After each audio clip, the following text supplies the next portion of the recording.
But who's actually decorators? Okay, all of it, which is what we expected. How long have you been in business? 4 years. 8 years. 13 years. 10 years. 33 years. So in that 33 years, how many have you been spraying? None. Why? I just find it's quicker just to get a kettle of paint, a roller out, and just smash away. Sometimes with the masking up, and obviously the setting up, is the longer process to me. Okay. I've never sort of transitioned myself between the two. Okay. Any other reason why you guys have taken 8 years or 4 years? And I know that Vicky, you are quite proactive on social media, so you've been watching a lot. Yes. Why is it taking you so long to make the jump into? It's just purely lack of knowledge. That is it. When I did my apprenticeship, we didn't even touch on spraying. The company that I used to work for didn't even think about spraying. And since coming away from that company, I've been on my own. So it's just the fact that the social media, your page, that's what's sort of brought me to it, really. Okay. And yourself?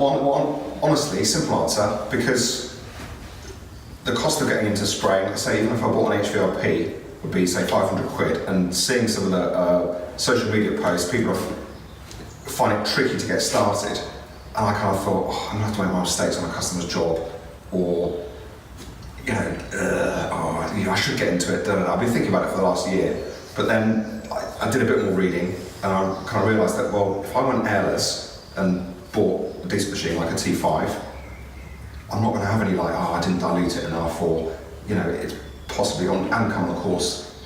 Half that work's going to be done for me, so I'm going to do it. Okay. So yeah, probably it's tricky. The idea that it's tricky. It takes a while, and I'm going to have to make mistakes. And Okay.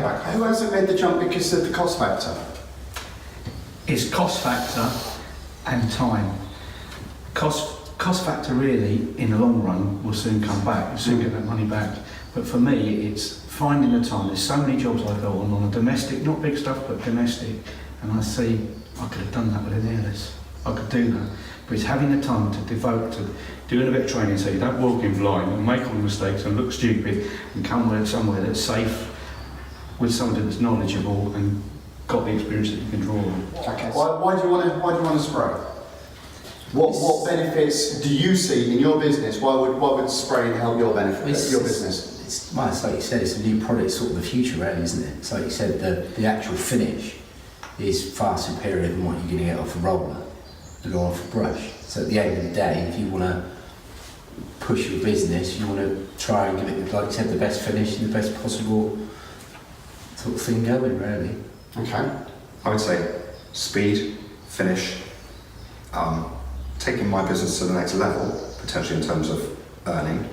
Also, my neck is killing me. It really is. Someone has to absolutely pick up on is. So yeah, I'm getting older, and it's taken me a while to realise that anything I can buy and plug into a customer's power socket is going to make my life easier. I bought my Festool a couple of years ago.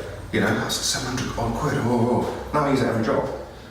Why training? Because I didn't do training, and now I find it funny that I haven't done training, yet you guys come to me for training.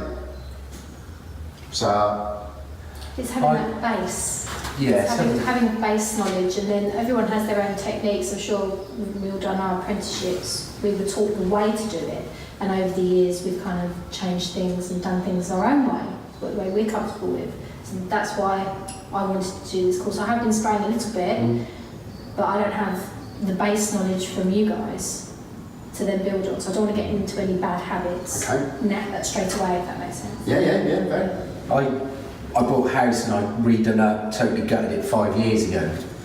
It was empty, so I went out and hired a sprayer, sprayed the whole house. But then there were certain things, I'd say I was on a smaller ceiling, lucky enough, spraying away, and then suddenly I'm getting shoot marks shooting across. I'm like, So frustrating. right, what do I do now? Why has that happened? So then I had to get the roller out to go over everything to take that away. So it's those little things, why has that happened? There's So- troubleshooting as well. Yeah. Learning how to troubleshoot. Troubleshoot. And it's like I said, that's 5 years ago. I've never touched a sprayer since. Oh, it put you off that. Well, it was just because of my own nose. There was nothing in there. It's totally empty. But just because of those little things, a couple of little things, thought, well, if I do that, if I can tell somebody I'm going to go and spray the house, and they walk through the door and I've got a roller out because there's a couple of marks, And yeah. then it doesn't look professional. Yeah. But why PaintTech? Why do training with us? Why do you think it's a good move? More independent and a less biased view towards the other larger companies that are doing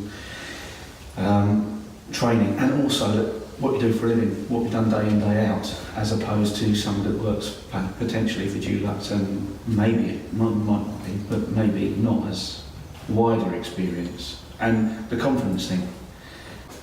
Seen your videos, watched lots of them, they're great. I look at it thinking, it's just done that's going in 20 seconds or that door in 30 seconds. And it's like, you've got to train with somebody, and I want to train with somebody who's done it and is doing it, rather than, do a Dulux course or something like that. People who don't go out and do that for a living.